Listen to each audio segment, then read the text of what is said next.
Hey, this is Troy Taylor with the Championship Football Coaches Clinic. Got Coach Kyle Jolly on today, talking about Kyle Jolly's football life, his experiences with football right now. He's the head football coach at Sickles High School in Tampa Bay, Florida.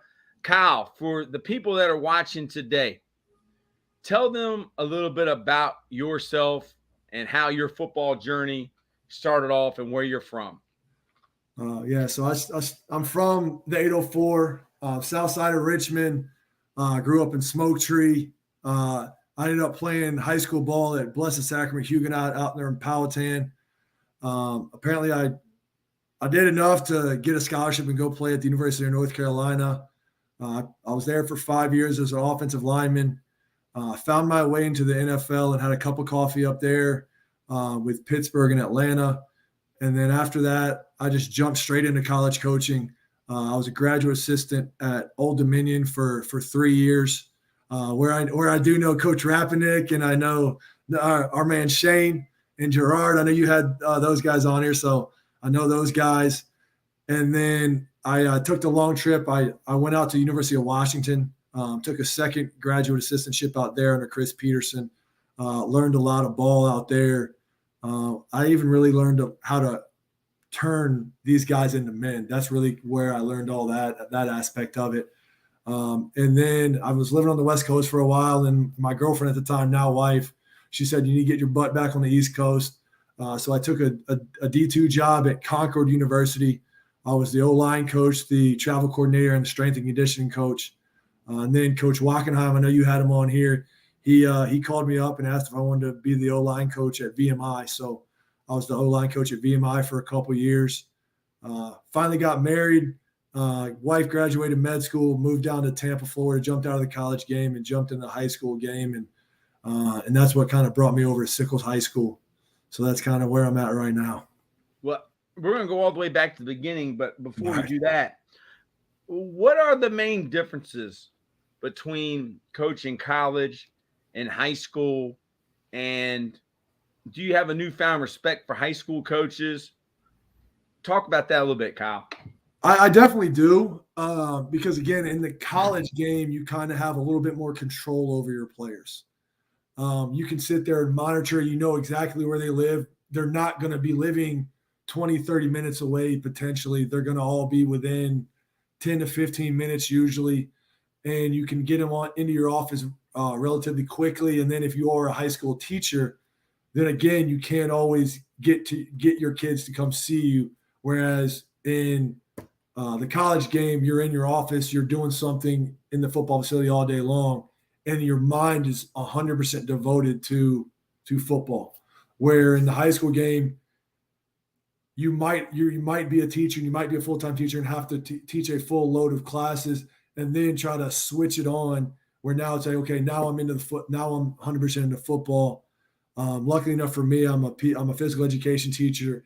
So I'm able to kind of stay in that kind of sports realm for the most part.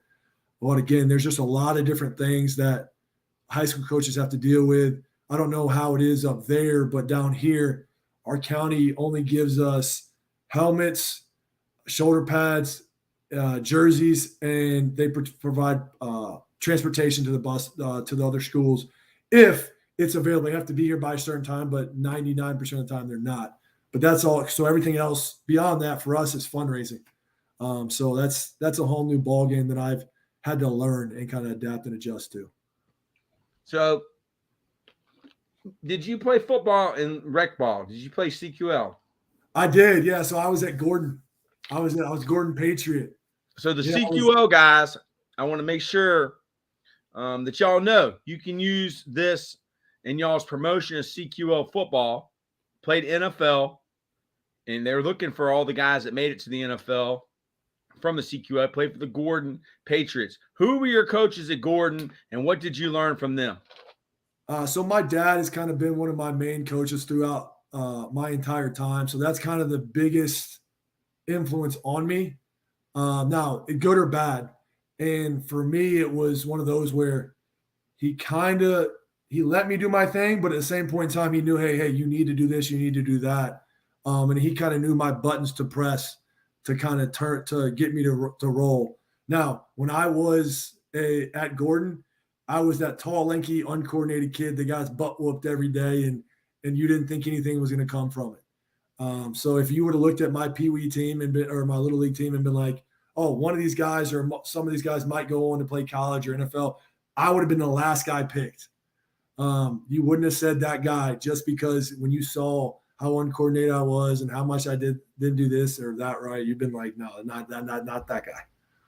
How tall are you for people that don't know? What is your size when you played in pro football? So I'm 6'6" on the dot. And then when I was in the pros, I was right around 330, give or take some. In high school or in college, I was right around 315 most of my years. But coming out of high school, I was right around 260, 265. Yeah. So this guy right here, anybody that doesn't like me, anybody that may, want to beat me up, this is my personal bodyguard right here. All right. That's a big human, and he could choke you out very easily. Okay. 6'6" and 250 pounds. Now, after going from Gordon, you moved to Powhatan, and you went straight to Blessed Sacrament and played for my friend, Coach Henderson. Yeah, so I moved out there I started going out there in middle school. So I was there, and obviously I finished playing for Gordon all the way up until 7th grade, and then I started playing on the JV team out there, and then transitioned to the varsity team and all that. And again, I didn't really play much offensive line throughout my time in high school. I played anywhere from quarterback to linebacker to tight end and D-line. So my last couple of years, I was a tight end D lineman.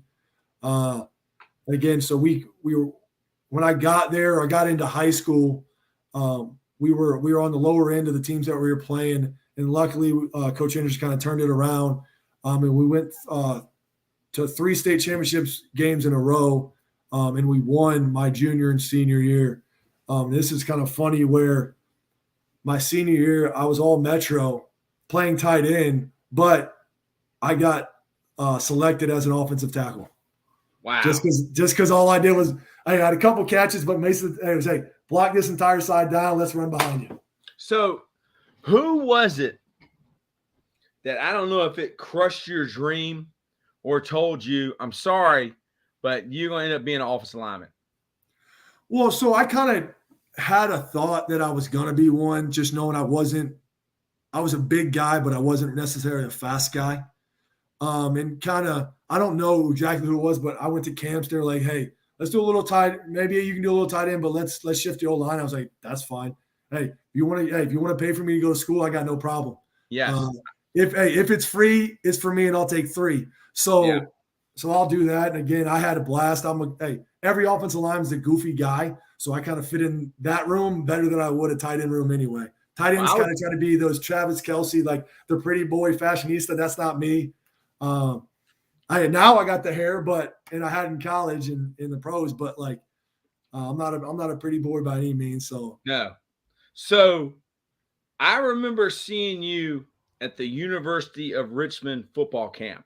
You probably don't remember me, but you stand out. You said you would take 3. I take 3 of you. Actually, I like 5. I'm probably 6 because I want to use a tight end on the ball. So you go to Blessed Sacrament. You play for a great head coach. Tell us a little bit about that. Bryce Fritz was your offensive line coach. Coach Henderson was the head coach. So Coach Henderson Bryce wasn't there yet. So my dad was the O-line, D-line coach before Bryce got there. So my dad was the O-line coach, but I had Coach Elliott and Coach Ward. They were my tight end coaches. But again, just learning from Coach Henderson was awesome because he's got that Pittsburgh mentality, that toughness, and that's kind of what helped me just learn to develop. Hey, I can get through this. What doesn't kill me makes me stronger. I remember that. I remember him being a guy he would wear a sweatshirt and sweatpants or whatever. Like he was trying to prove a point to us one day. It was 90-something degrees out there. He was rocking that. And we were like, hey, if he's doing that, we can push through all this type stuff. It was just that mentality that I kind of tried to embrace from him, knowing, hey, go out there and just grind it out. Again, it always comes back to me. He always said this, hey, what doesn't kill you makes you stronger. And that's kind of how I kind of went through things. Yeah. So the recruiting process, how did that go? What offers did you have? Who recruited you? Some of the coaches, and where did you finally make your decision for? I already know. I just want you to tell the. So for me, I was that late bloomer. I didn't turn 18 until July, going into my freshman year in college. So I had a lot of teams come by in the spring, kind of check me out, and they kind of like, okay, well, he's got the size there. He passes some of the look test. We don't know how he's going to develop and those type of things. So my junior year, I played okay. It wasn't anything crazy. So I had a lot of FCS interest. So I had the Richmond, JMU, William Mary. Those guys were on me early. And then obviously the VMI, because my dad went to VMI, they were on me as well. I had those offers. Then I went into the fall, and at North Carolina, it was always one of those things where I went to camp there, and I told my dad, I was like, hey, I want to go to school there. And he's like, well, I'm not paying for it, so you better go figure it out. And so that was just, I kind of grinded through it. And I had some motivation where some in-state schools in Virginia were like, well, we got a lot of guys like him, so we're going to pass on him. And so that kind of gave me a little bit of motivation to sit there and say, okay, well, hey, let me drive. Let's let that drive me. And then towards the end of October, I got a call from North Carolina. I was in class. I was actually in Coach Henderson's wife's class. And my phone rang, and in between classes, I was like, hey, can I listen to this message? And they ended up offering me a scholarship at North Carolina. It was Coach Andre Powell, freaking great human being. He's the best of the best. I swear he only came out to Powhatan to get in the lakes and the rivers and go fishing. And he's like, I'll do a little recruiting out there. And he found the school and just, hey, there's a 6'6" kid. Let's see what he's got. What's so great about Andre Powell? Because I've known him for a long time. What is so great about him? The number one word that comes to mind is genuine. He's one of those guys. He's genuine in everything he does. To this day, every time I run into him at any of those coaching conventions or things like that, he asks me how my grandma's doing, because he ate one of my grandma's pecan pies on the home visit with us. And he remembers it every time I see him. He's like, hey. He ate a whole pie or a piece? So he had a piece, but then we gave him one for the road. Okay, wow. We gave him some pie to go on the road. But just that guy's just a genuine human being. He is. So that's kind of the biggest thing for that. But again, it was I didn't have a huge recruiting story for us. I was an FCS guy. I was underrated. I had 0 stars until North Carolina gave me an offer. I got 2 stars after North Carolina gave me an offer, but I was committed in 2 weeks because I knew I wanted to be there. Mm-hmm. Hey, it's the Jumpman School. It's Chapel Hill. I mean, Chapel Thrill, baby. Let's go. It is. I mean, so who was the head coach when you committed, and who was the head coach during your 4 years? Then we'll talk a little bit about your line coaches, but who were the head coach? So I had John Bunning. He was the head coach when I committed. I had him for my first 2 years in college. Fortunately, he got fired. And then Butch Davis took over for my final 3. So who was the offensive line coach for Coach Bunning? So I had Hal Hunter for my first year, and then he transitioned into the NFL. And then Mark Weber came in my second year under Coach Bunning. And then once everything kind of went down there, then Sam Pittman from Arkansas. Yeah, so he was my offensive line coach my final 3 years. He was coming from Northern Illinois. Just great human being. Obviously, oh, yeah. I got more connection with him than the other 2 just because I was with him longer. And yeah, so I don't know if you remember this, but I was at the first clinic that Butch Davis put on, and I sat in on Coach Blake, one of the best recruiters of all time. God rest his soul. Coach Pagano, Coach Shoup. Yep. Coach Sam Pittman. Coach Sam Pittman actually gave me a ride to my car. That sounds about right. Sounds about right for him. He was a great guy, man. So talk. Let me tell you this. We had on Sarah Blake Cheek. And I need to probably tag her in this video because she lives in Tampa. Okay. And she is a model, an Instagram model. Okay. A Playboy model. Yeah. She's got a lot of followers. Right. Okay. She's got a lot of fans, if you know what I'm saying. Right. Yeah. And she's in Tampa. She probably needs to do some type of promo for your high school. Oh, hey, I need as much fundraising I can get. She's in. Fundraise. Okay. She's in. She can help me out. You with can anything. Google her. Golf outing. She can come to my golf outing. There we go. Oh, yeah. She definitely. But she came on the podcast. We had her and the coach from Last Chance U, Jason Brown, he tried to get me and one of my other coaches fired because he said that she was a inappropriate model. This is the guy from Last Chance U from Concord. Yeah. So I wanted to let you know that. Exactly. But when Sarah Blake Cheek was on Coach Old School, who's an old guy that's on Totem Pole Nation, he asked her, who is the hottest coach, the sexiest coach in the SEC? And she said Sam Pittman. It's a swagger. He's just got swagger. She said she loves Sam Pittman. The ugliest, the most unattractive, she said, was Lane Kiffin. She's a Tennessee fan. She hates Lane Kiffin. That might play into it a little bit. Yeah, your coach, Sam Pittman, I want you to text him. All right, I'm going to send you a link of this girl. She's a woman. Trust me. She is a mom. Yeah. Yeah. Saying this. I don't think Coach Pittman has heard this, but I want you to send this to Coach Pittman. All right. I'm going to send it to you right now. Actually, you know what? I'm going to pull it up. All right. I'm going to pull it up. Hold on. You got to see this because it's too good to be true. All right. Sarah Blake Cheek. You can go follow her. All right. On Instagram, on Twitter, she's on everything. But this is Sarah Blake Cheek talking about your coach. All right, let me find it. Here it is. Who is the hottest coach in the SEC? All right, here it is. I'm getting ready to share my screen with y'all. Okay, here we go. Who is the hottest coach in the SEC?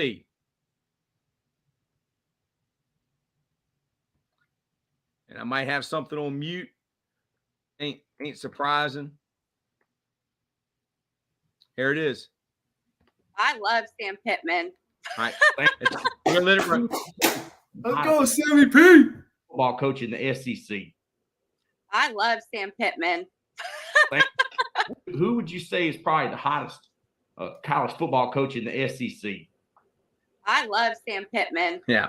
I'm going to send that to you. Who send it to him? Huh? SEC football coach. I'm going to send it to him. Yeah. We're going to see what he says.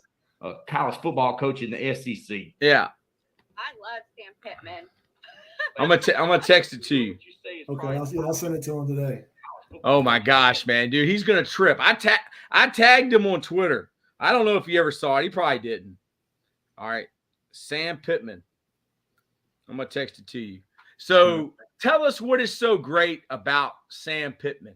Not just as a person, because talk about as a person first, and then talk about as a coach, a technical coach, technique. But just we got Rattleneck, baby. Let's go. Rap, you want to come on? You better text me, man. Hit me up. I'll send you the link. You can come on. We're doing the Kyle Jolly football life.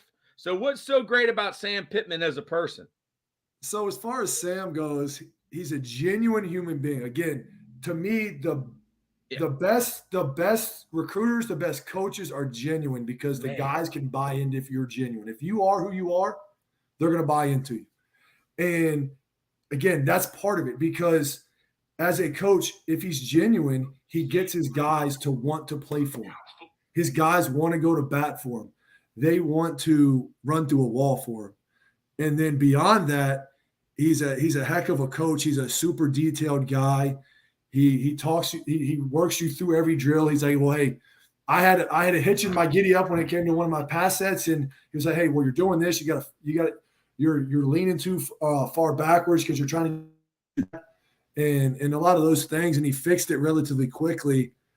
And again, sometimes he said, "Hey, I went up against a stud in Robert Quinn every day in practice." Oh yeah, who was a first the rounder. best defensive end money could buy. Yeah, exactly. Man, y'all were ahead of the game. That staff was ahead of the game, baby. They were actually playing by the rules of today. All right, which I don't see anything wrong with it. Look at Maurice Claret.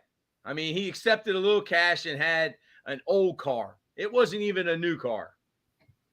Crazy, man.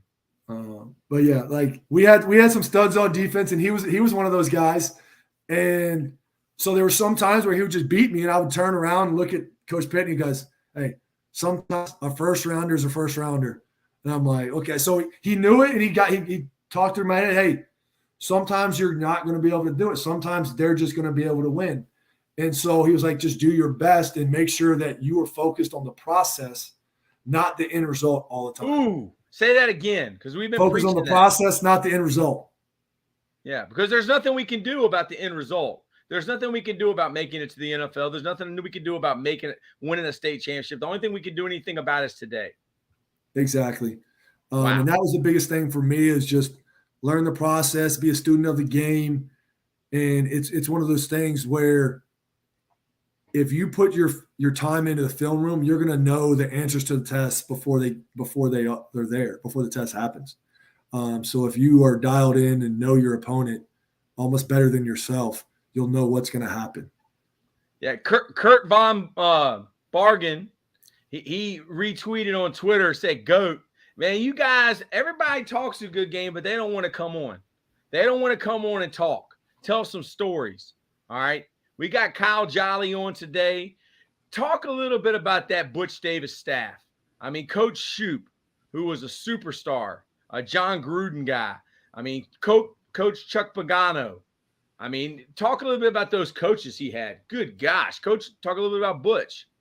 So Butch is one of those guys where he's a player's coach. He's going to get you what you need to be successful.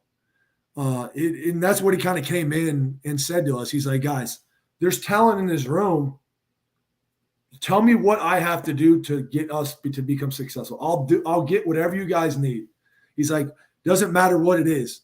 And he kind of went out there and did that. And he got us to kind of buy in as far as, okay, hey, he got some of the flashy stuff as far as uniforms. And that's when we started doing the navy blue and all that type stuff.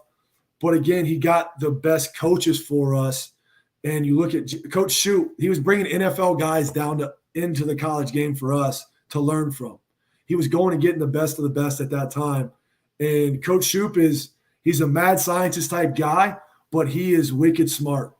And he drew some stuff up, and he would draw some stuff up, and it would work for us. And then we also had Coach Shoop's a super fiery and competitive guy. So I remember this, where we were playing Miami at home. I don't know. I think it might have been my redshirt junior year.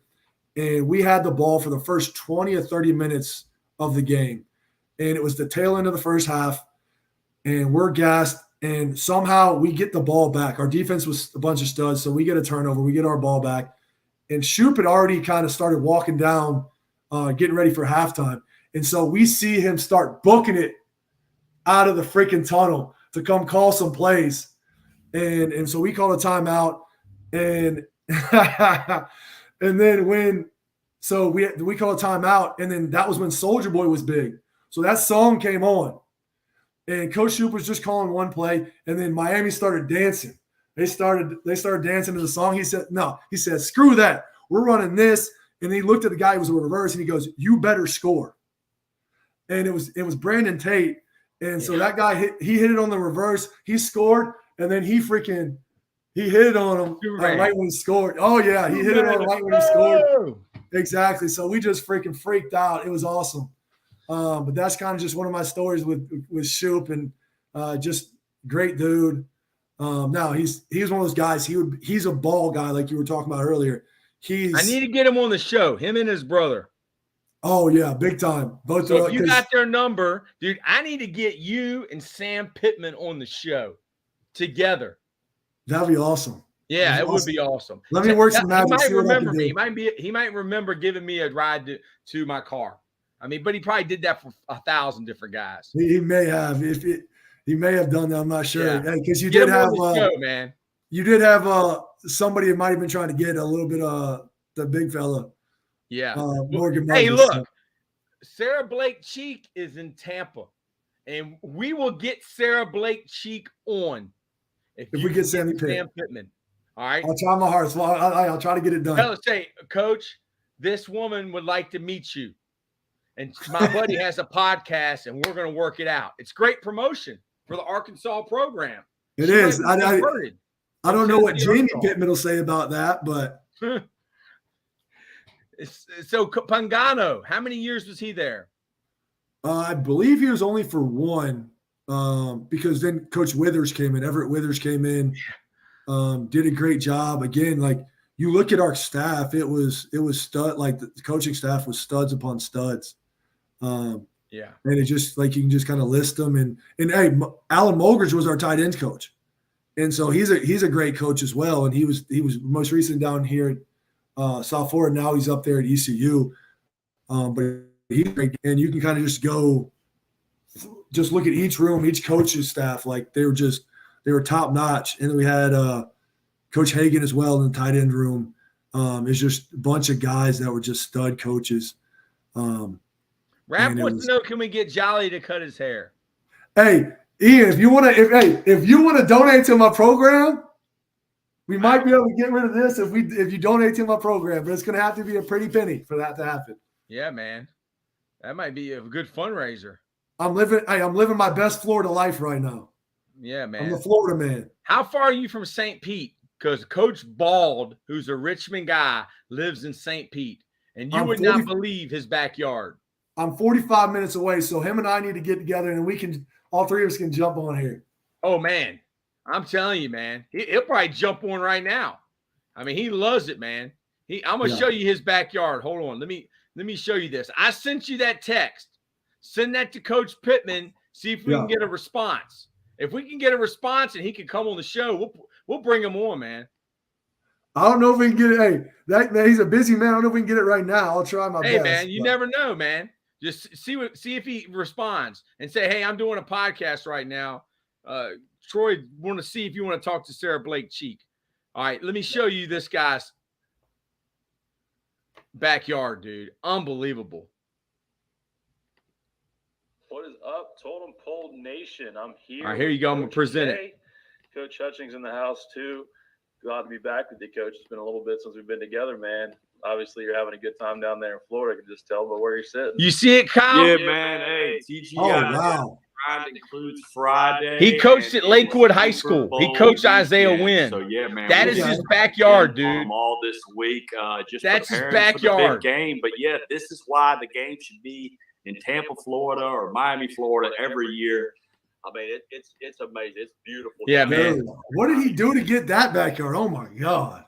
All right, look, man, me and my girlfriend went to Fort Myers last year, so we stopped by to see him. And Coach Bland, our offensive line coach, he had gone down there a couple years ago. Then my brother had gone there a couple years ago. But, dude, when I went into his backyard, I was crying. I was so emotional because I knew where he came from, Jefferson Davis Turnpike, from Parkley Apartments. I mean, it was not a nice area. Yeah. It had over, I think he said 100 911 calls a month, 100. And they knocked it down and built Winchester Green. And, I mean, he's gone through some hard times in his life. But he moved. He was a bouncer. I mean, he's not as big as you, but he's 6'4", legit. Yeah. And he was a bouncer, and he ended up going down there to bounce. When he was 25, he left Richmond, and he met a woman that changed his life. And his wife and him bought that house. And when they first bought it, I don't know what they bought it for, but now it's worth over $1 million. That's awesome. It is. I mean, dude, I was crying. And he was like, he hadn't seen him a couple years, but she was like, he was like, what's wrong? And my girlfriend was like, he's just so happy for you. I mean, I was just so happy for him. But he came a part of Totem Pole Nation All right. He is a wrestling expert. He loves wrestling. He's an O-line guy. All right. He coached Isaiah Wynn, and he's a bit, yeah. He coached the Twins at Lakewood. They had some players now. Oh, yeah. Lakewood, people ain't lining up to play those guys from what I hear. Yeah, I've never – my brother said, Troy, you know how we got one Pee-wee? Pee-wee was like a 4 or 5 guy. Yeah. He said they got about 20 Pee-wees. He said that's the difference. I was like, wow. So UNC, NFL. Everybody talks about NFL, but we always tell our players that means not for long. So what did you do? What did you think? Did you think you had a shot? Did you have an agent? Did you go to the combine? What was that process like? Yeah. So for me, I went to, obviously my first goal for me was to get my college paid for. So obviously that got done. I got into college and I was like, okay, check that off the box. And then I was like, okay, well, let me, I want to play. And so that was kind of my next goal. I was like, hey, let's get in the game. And I did that a little bit. And then I was like, well, I can let me try to start. I started 38 straight games, and then kind of towards my end of my junior year, a scout kind of came and talked to me and said 1 or 2 things. It's like, well, maybe I got a shot at this thing. And that kind of sparked my interest into it and kind of gave me a little bit more fuel. And then after my senior year, I got an agent, Don and Brooks Henderson. They were my agents of father and son team. And I went to the Texas versus Nation game. That was the NFLPA game back then. Yeah. In El Paso, Texas. I played in that. I was able to go to the combine.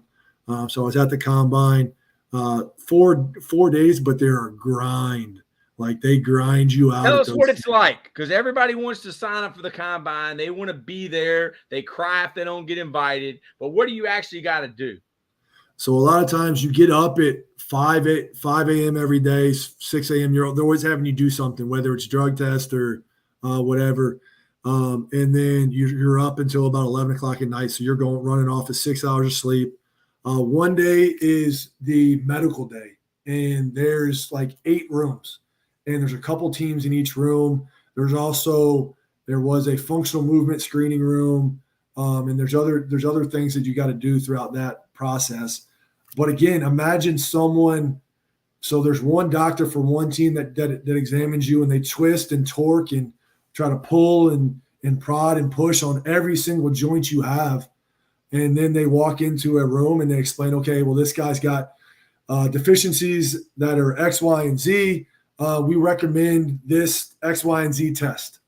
And then you go to the next room and they're going to do the same thing, and they may find something different. And for me, I did all those rooms. They said, you're fine. I went to my last room and I had to wait for about 30 minutes before the last doctor could kind of examine me. But you can imagine if you're pushed and pulled and all that things for that entire day, and then now you kind of slow down, you're going to tighten up. And so they kind of checked my hips, and they're like, well, your hips are tight. We need to get MRI on your hips. And I was like, okay. And so I got MRI on my hips that night, and it came back fine. There was nothing wrong. And then the next morning they said, okay, well, you have to go bench at 12. So we're going to do an MRI at 11. And so I had to do another MRI right before, a different angle, but they had me sitting like this for 45 minutes. And so my arms went to sleep. And so like they're expecting me to bench after that. Now, it wasn't the best performance by me and things like that, but like, so now that's going to kind of kill my bench a little bit. And then again, you have questions, and every night there's a question period or interview period for teams to kind of pick and choose who they want to talk to and all these things. And then there's always doing the psych evals, and you have to do all these psychological tests. And then the last day is finally when you're going to do the testing on the field. And so you're already kind of dog tired. And I think they're doing it on purpose because they want you to have to perform at your lowest energy level, because you've already been through all that type stuff. And then so they just want to see, okay, can you perform when you're not in your peak energy level and things like that. But it's just a grind. And as soon as you're done with that, it's like, okay, hey, you're out the door, and they take you straight to the airport, and they're like, you're gone like an hour and a half after you finish your workout and stuff like that. It's a grind. And then I had a pro day, and then I went into the draft. Like maybe I had a chance of getting drafted. I ended up not getting drafted, but my agent and I we were talking to teams throughout the draft. And so we were every team was calling on each other's cell phones. So we were communicating through the house, through a landline, which no one uses anymore, just to be able to get in touch with each other. So I was lucky. I was probably one or two guys off getting drafted. So it kind of helped me out. So I was able to kind of choose which team I went to. But I had 20 plus teams that had called me and offered me a contract to hey, we want to bring you in. It wasn't like a tryout. It was like, hey, here's a contract, sign it, and you're going to be there for our rookie mini camp and go through the offseason and everything like that. So I picked Pittsburgh just because when we broke it down, they didn't draft too many guys that were like me, or didn't really draft any guys that were the taller, longer guys. Most of their guys were guard and center type guys that they drafted. So that's why I kind of went up there, and I was lucky. I went in there. Sean Kugler was my offensive line coach. Great dude, great human being. And so he liked me. So then I stayed throughout. I was practice squad, but I stayed the entire year. They tried to develop me, and in my rookie year, we went to the Super Bowl. So it was a whirlwind. It was an awesome experience because, again, a lot of guys they go their entire career without going to one. And I got to go my rookie year, got to check off a bucket list for my dad. So I got my parents and my brother to come. So my 14, maybe 16-year-old brother, he was able to come to a Super Bowl. And kind of got to show them that. It was out in Dallas at that time. So it was just kind of awesome to get those guys there and let them see that and experience that. So when you played for the Steelers, Mike Tomlin is from Virginia. And we eventually want to get him on the show, but I'm not on Mike Tomlin's level.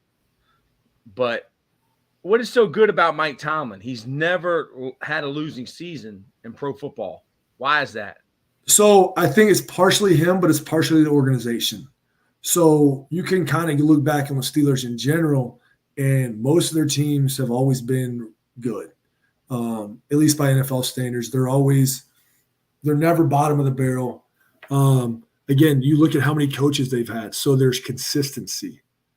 They have everything in place as far as the operation aspect, so that operates without even really the head coach having to deal with anything.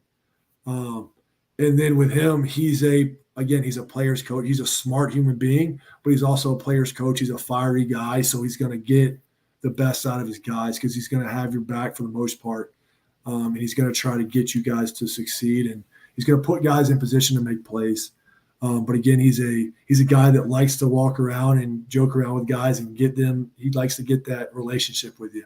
And one guy I thought was awesome while I was up there was Dick LeBeau.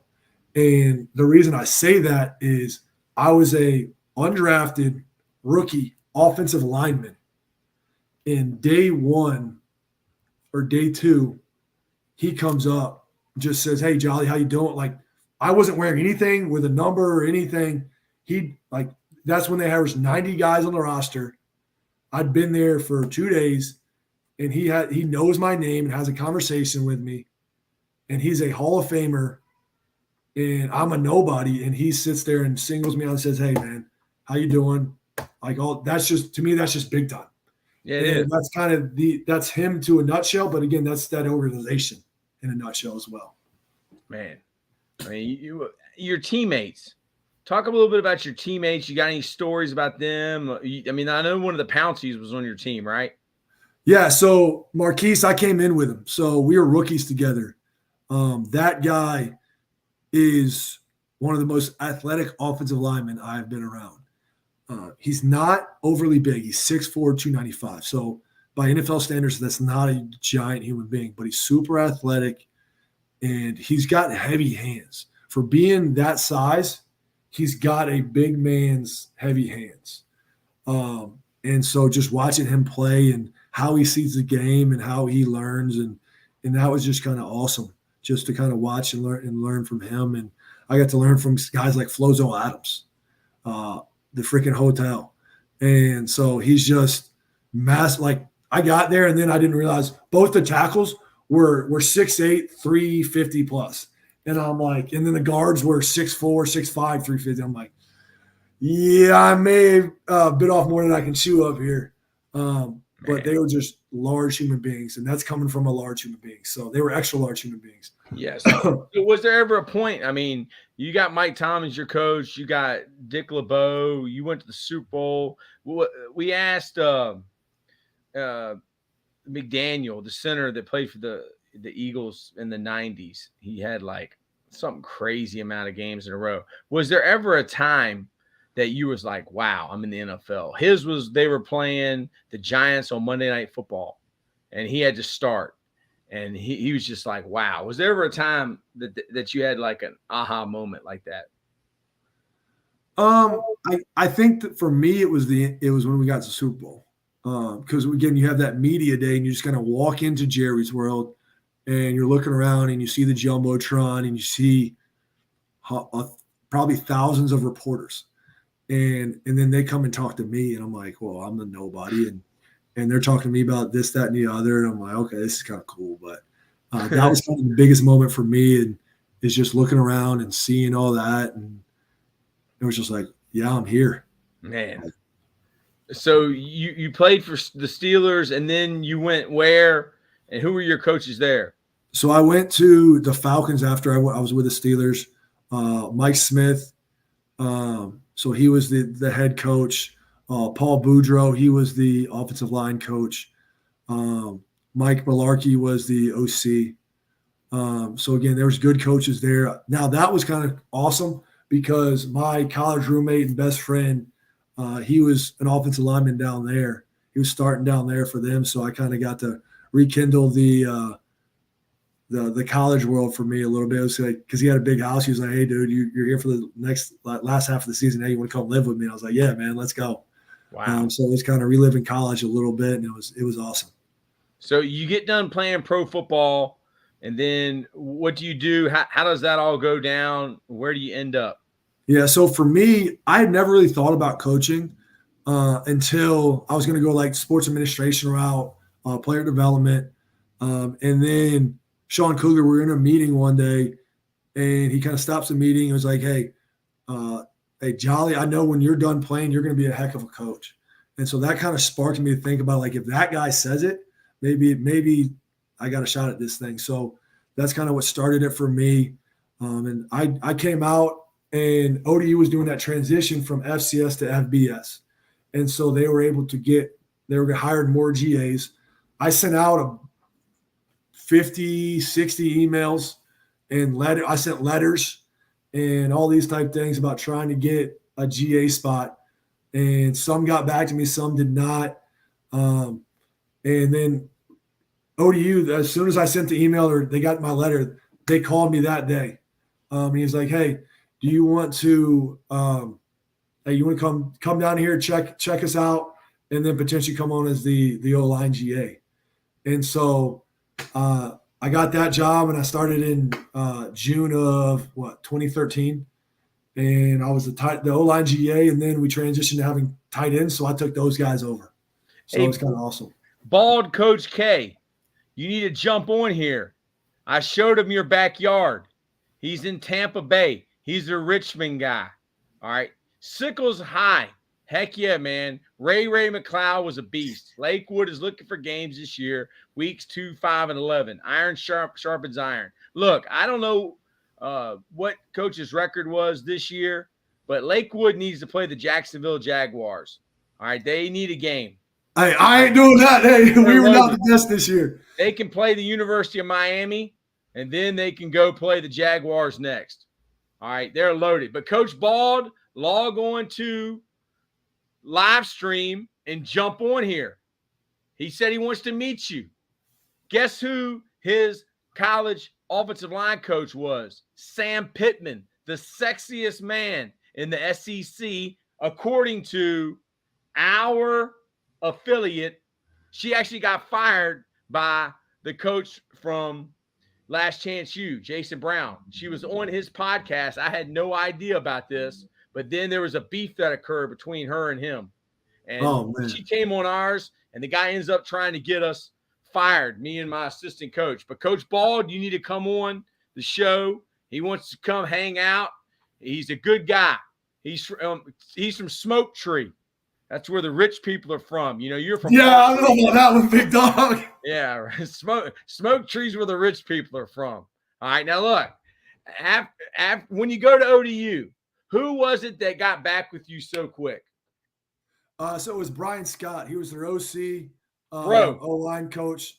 Yeah, so and then he goes by Bro. So he got back to me. I came down there and kind of toured the facility, and he said, hey, I don't know when it's going to happen, but we are going to get an O-line GA. Do you want it? And I said, yeah. So again, he was all right, we'll just got to wait some time. Call me back in June, and I jumped on it. And I was down there a week or two later, and Bill D ended up being the O-line coach. And Bro kind of just went to like a walk around OC so he could make sure everything was going right as far as everything there. So I was there. I was with the offensive line for my first year and a half. And then we started to recruit some tight ends because obviously we were playing 4 wide and just doing a bunch of that type stuff. And then we started having getting some tight ends. So I started coaching those guys up. And then after my 3rd year, that's when Sean Kugler reaches back out to me because he was the UTEP head coach at that time. And he said, would you want to go be a GA for Chris Peterson? And I was like, 100%. Yeah, did I want to be a full-time coach? I did.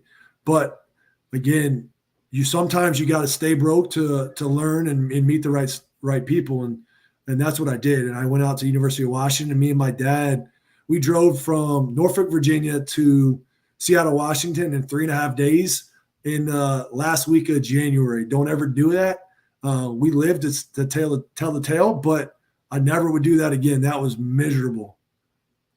I want you to talk a little bit about Coach Bill D and what he meant to you and what you learned from him and how the players felt about that guy, because that guy's the GOAT.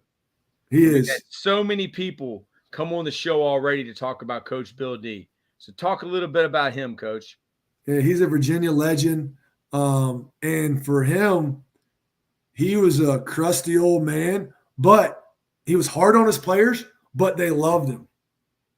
And so, again, it goes back to he is not a guy that's going to fake anything. He doesn't care. He's not going to fake it because of who you are. He's not going to fake it for anything. He's not going to fake it for recruits. He's not going to fake it for players. He's not going to fake it for parents. He's not going to fake it for other coaches. He's a genuine guy. And that's what got these players to buy in. And that's what I saw is he got these guys to play for him because of that. And that's the biggest thing I kind of learned from him is just being, hey, be who you are. Because that's my first thought, like my first introduction into coaching. So I'm like, okay, well, what's my style? And it was, hey, be who you are. I'm not that same guy he is. I'm not the older coach that's kind of crushed. I'm that young guy that's full of energy that's going to run around and do this, that, and the other. That's me. And now it still is me. But he was that guy that say, hey, he's going to get after you. He's going to old school coach you and get you rolling. And that's what he did. All right, here we go, Coach. Here we go. 804, baby. Yeah. Dude, what is a bunch of VA guys doing in Florida, huh? You guys must be living right. Y'all, you need to shave that white beard so you look like you're at least 30. All right. And you two need to go be pro wrestlers. This is the skyscraper. This is the skyscraper. This is the skyscraper. Let it out. Oh, man, you got the locks, man, for sure. So, dude, he's already gone through his whole career. He played at UNC. He played at Blessed Sacrament before that. He played in the NFL for the Steelers and for the Falcons. Then he went to ODU, and we're talking again about Bill D, was the O-line coach, the legendary coach who won so many state championships at Phoebus. And then he gets the chance, Kyle. Oh, Sam Pittman was his O-line coach. Sam Pittman was named by Sarah Blake. Arkansas. Cheek. Yeah, Yeah. as the sexiest man in the SEC, the sexiest. And she's in Tampa. Sarah, you need to check her out on your Instagram, but don't be letting your wife look at that. She needs to come to my golf outing. She needs to come there. I'm pretty Hit her sure up, she let her will. know. She will probably get some more fans if she goes. Okay, she makes a lot of money off of her fans. I gotta Okay. keep my So boys away from her. where did you play high school ball? So out in Powhatan, Blessed Sacrament Huguenot. Is that my It might have- Wi-Fi? Yeah, you're too far out, man. You got to get closer to the Wi-Fi box. We know you live in paradise. Okay, that is not a green screen. That is not a piece of paper that he's put up on a wall. That is his actual backyard. Get over here. Come here. You'll see Tom Brady driving through on his boat I here don't soon. know. That's in Tampa Bay, Come here. right behind him. This is my security blanket right here. Get over here. There you Yeah. go. See it? Yeah. You need one for the house like that. There she goes, man. We just let it run free, man. We got some gunpowder that just sits around. She just slurps on that, man. She's a tank. So, But where Blessed Sacrament is what I heard. Yeah, Blessed Sacrament Huguenot Okay. out in Powhatan. A little small, it was like a 1A, as small as you can get. That's what I was. It was. he knows. Yeah. He knows. Yeah. He dated half the females there in high school. He Yeah. knows where it is. It's true. It's He's true. well known in the 804, all the way down to Victoria, Virginia. Yeah, that's why I had to Awesome. get out of there, man. I had to get out of there. Yeah. Now you what were you saying, Coach Taylor? Smoke Tree? Yeah, he's from Smoke Tree. Is that the Monacan district? Yeah. Yeah, that's where I the would have rich gone. people live. Yeah, I know that area as well. Yeah. But yeah. Good So stuff, man. you went to then he goes to Washington and GAs for Chris Peterson. Wow. The Yeah. Boise State Chris Peterson? Yeah. Yes, sir. Holy The legit smokes, guy. man. Tell us a little bit about that. Who Wow. was the O-line coach out there and what was it like working for those guys? Yeah, so when I first got there, it was Chris Strasser. He's in the NFL right now. But again, just working for those guys, he kind of has a recipe and it works. And it's really more than just ball. And he kind of has a program called Built for Life. He teaches guys, and he's got Real Life Wednesday where they learn about anything but football, whether it's an elevator pitch or how to do it, how to be in an interview, finances. What is the elevator pitch? I'm not familiar with that. So that's elevator, you're going to be in an elevator with someone for like 30 seconds at most. And it's trying to learn how to sell yourself in 30 seconds to someone, because you never know. It might be someone, they might be a boss, a CEO of a company, and you just randomly are in there and you got to sell yourself to them. And it's like, how do I condense everything down to tell them the pieces that they need to know about me to make it memorable, and so that when I hit them up after this, they want to hire me. Wow. I never even heard of that. I'm 44 years old and I'm learning. We're actually learning from having this podcast, aren't we, Kyle? Trying to learn it. We're learning on the fly, man. Definitely Yeah, we're taking the this low on man fly. on the totem pole. Yeah, We're the low man on the totem pole, but the low man always what? wins. Wins in the the low man trenches, always baby. wins. All right, well, Without how many a doubt, subs are we man. up to now? 63 and a half. 63,000 people subscribe. From That's when I hear awesome. some of these people are from Korea and Vietnam, I think they're fans of yours.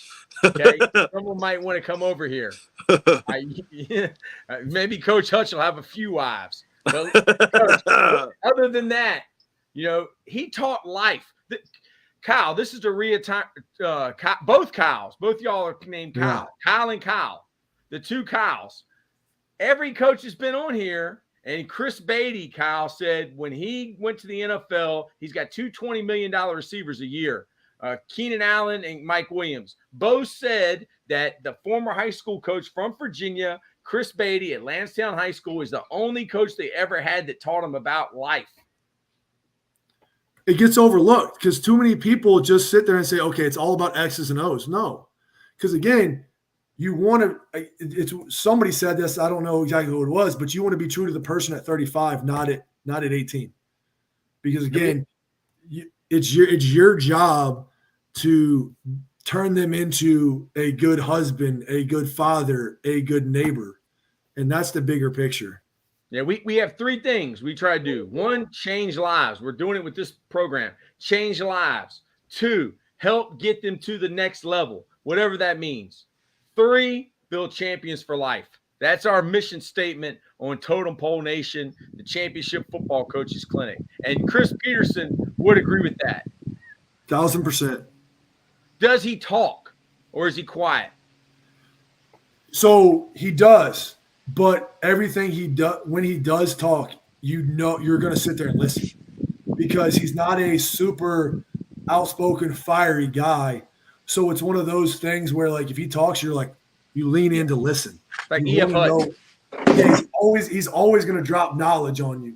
So it's like, okay, hey, I need to listen to everything he's saying, and because he was always walking around practice and writing notes down or talking into a little microphone so that he knew his notes, so that he could talk to this player, this coach, or whoever it was. And he would have conversations with the GAs and, okay, well, what do you want to do with your career? And, okay, well, this might be your best move, and those type things. And it was an awesome thing to see. Like, I learned a lot of development on the person, like, as a player, and how to develop players. Learned a lot of X's and O's, again, because I had Chris Strasser, I had Scott Huff. Both those guys are the O-line coaches that I learned from. Two completely different styles, as far as Chris Strasser was a former quarterback, more cerebral and just thought through things and just was a matter of fact, hey, this is how it is. Where Scott Huff, again, he's a smart human being, but he was full of energy. He was a run around, hoot and holler type guy, and got guys to buy in like that. And that's just, again, it goes back to the word genuine. And That's they all another who thing they we've are. heard. Every single person. Kyle, I had a coach ask me, Coach, I'm from a different part of the state, and the last two stops the kids have been able to relate to me, but this place that I'm at now, the kids say that I don't understand them, that I don't look like them, that I'm trying to change them. Is it because the kids are thinking that guy is not authentic? He might be trying to show them something he's not. Again, if he shows them that he cares and he shows them who he is, that's going to be the biggest thing to me, is if he just shows, hey, this is who I am. Whether I'm similar to you or not, I care about you as a human being. I care about you after. I want to be that. He needs to show him, hey, I want to be the guy that's invited to your wedding. Yeah, who cares what you look like? Who cares? Nobody looked like Bill D. No. But Bill D coached the hardest of the hard. I mean, guys that used to beat up, guys in the neighborhood for the JV team. He's from PA. He's a white dude from PA. Like, there was no connection with those guys down there, but they bought into him because he showed them that he cared about more than ball. Man. Yeah, absolutely, guys. If I could just chime in on that, man, you just nailed it. When I came over to Lakewood High School, I found them on Big County Preps. They had a forum, and I was like, I just typed in, the closest school. I didn't Google them or Wikipedia them or anything like that. I just walked into the high school, and I noticed that there wasn't a whole lot of guys. Hey, your dog is chasing a boat, dude. I might make her bring it back. Okay. I might make her bring it back. That sucker was running, dude. Might be Tom Brady. Yeah, but yeah, I didn't look like a lot of those guys. I didn't talk like a lot of those guys. But I think kids too, they're intelligent, man. If they start feeling like they're getting better and you can get them better, that they'll buy into it as well. And I think one of the guys said I brought like a positive rage, which I'd never kind of heard anybody say that, and I like it. You know what I mean? Like, emotion creates motion, and vice versa. And instead of asking these kids that I was kind of new to, what's your family background like? Instead, I kind of hit them with my background, and I was like, I didn't really have that father figure there growing up. So a lot of my coaches meant a lot to me. And I remember I was helping out at Gibbs one year, and one of the kids after practice pulled me aside. And I mean, he was in tears, and I had struck a nerve with what I said to him. And, I just kind of said, look, man, you heard what I said. I get it. It's no problem, man. You got to focus on what is right and what is important to you. And, you sometimes you see something, and, you learn what not to do and what not to be like. Yeah. You know what I mean? And I think good coaches, Coach Jolly, one day, one of your former players is going to be sitting there, and he's going to be in a really tough situation. And you know what he's going to say? He's going to say to himself, man, what would Coach Kyle do? What would Coach Jolly do? Yeah. And that's one of the biggest impacts you can have on a young man. And, I do that to this day. I still got coaches' phone numbers and everything. And yeah, it's been amazing because, you have these coaches that are, warriors that, they decide to hang out with us instead of, maybe even being with their own family and stuff like that. So they're so invested in you, and it's just one of those things where, once you realize that, you got to give that stuff back, man. You have all of that knowledge, all of that football that you've learned. He's got a lot of knowledge, this guy right here. Look at all the places you've been. Where did you go after Washington? So I went to Concord University. So it's a D2 in Athens, West Virginia. I was trying to get jobs, and just they weren't panning out for me. I had a bunch of interviews and stuff like that. It just didn't work. But again, I was trying to get on the East Coast because the girlfriend was like, hey, I need you back on the East Coast. So I was the O-line coach, the strength and conditioning coach, and the travel coordinator all in one. So it was a grind, but I wouldn't change it. Wouldn't change anything because I love those guys that I coached there. Even though I was only there for 10 months, one of the hardest things ever was telling them that I was leaving because I brought him in after a morning workout. And I was like, hey, guys, I got this going on. And a lot of them started crying because, again, they kind of just bought into me and I bought into them. And I still talk to some of them to this day. And even though I was only there for 10 months, and a lot of them actually went into coaching, which was awesome. And Tyler Fisher was there with you, correct? And he's a Bird guy. I know he transferred up to Connecticut, but he's actually an LC Bird guy. And he played at ODU. Yeah, and so I brought him in. Yeah, so I brought him in. Gave him a hard time, didn't he? Oh yeah, like I definitely gave him a hard time, but I brought him in because I wanted him there. I knew he wanted to get into coaching, so I was like, hey, let's bring him in. I know what I'm going to get out of him, and so it was also kind of one of those things. I trust him, and as soon as that's something that's underrated. If you can trust somebody in the coaching game, then that's freaking means everything in the world. Just because it doesn't happen often. Because most of the time there's always, especially in the college game, there's always a second agenda that people have. And so just having him there and being able to kind of trust in him, it was awesome. Now, again, the town, it was great. I was happy to go to Lexington after leaving Concord. Lex Vegas. What was that like going to Lex Vegas? Who was on the staff over there? Coach Wackenheim. Coach Bald loved Coach Wackenheim's podcast. And I was actually very surprised that Coach Wack came on because he had never been to one of the clinics. He never sent one of his coaches to the clinics. But the first time I messaged him, he was coming on, and that meant so much to me. And he was you need to watch that podcast if you're watching. Tell us about Coach Wack and that staff. Yeah, so he kind of gave me a call and was like, hey, because I'd interviewed with him before. And he called me and said, hey, the O-line job's going to open up. Would you be interested? I'm like, 100%. He said, okay, well, can you come down tomorrow or whatever to interview? I was like, I'm in. I'll be there. What time you need me? So I went down there, interviewed, and then he called me back middle of the week, and I got the job. And I went down there, and it was a little different for me because I hadn't been part of an air raid type system or pro raid, how they kind of called it. And so I was learning a little bit for that. But again, there was great guys on staff. Brian Shepard was the OC when I first got there. He's the OC quarterback coach at Townsend now. Billy Kosh was the receivers coach there. Anthony Davis ended up being our running back coach. Both Billy and Anthony Davis are both up at Western Michigan now. Chris Moore, he was the tight end special teams guy for us, and he's now at Amherst County. He's coming on the podcast. Awesome. He's a great dude. Yeah. And we had a lot of guys on offense. That's kind of what our staff was there. A lot of guys on defense. The legend, Tom Clark, he just got a new job at Shepherd. Mm-hmm. And so he was on defense. Marshall Roberts, a longtime guy at Liberty, was on defense. Kenny Scott.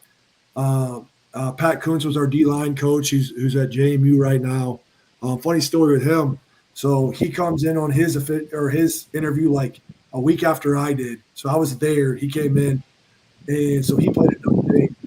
And so we're talking, and we played against each other. So that was kind of cool. Just the O-line guy, D-line guy. We ended up kind of being able to talk and watch the games. UNC Notre Dame. We had a few and watched the games and kind of talked a little crap there, but it's kind of good. So him and I had a great chemistry from the back. Again, O-line guy, D-line guy, got to have great chemistry because if they don't get along, it ain't going to be pretty. So again, it was good. Mike St. Germain was the outside linebacker coach. So there was just a lot of guys that were good coaches there when I first got there. Coach Wack, during the games, does he become a different person? Because he acted like on the podcast he didn't. He's not a different person. He is an extremely competitive human being. Ooh. And he's extremely demanding of you. And he wants you to fix the situation that just occurred. And so he delivers that in a fashion that could be seen as loud.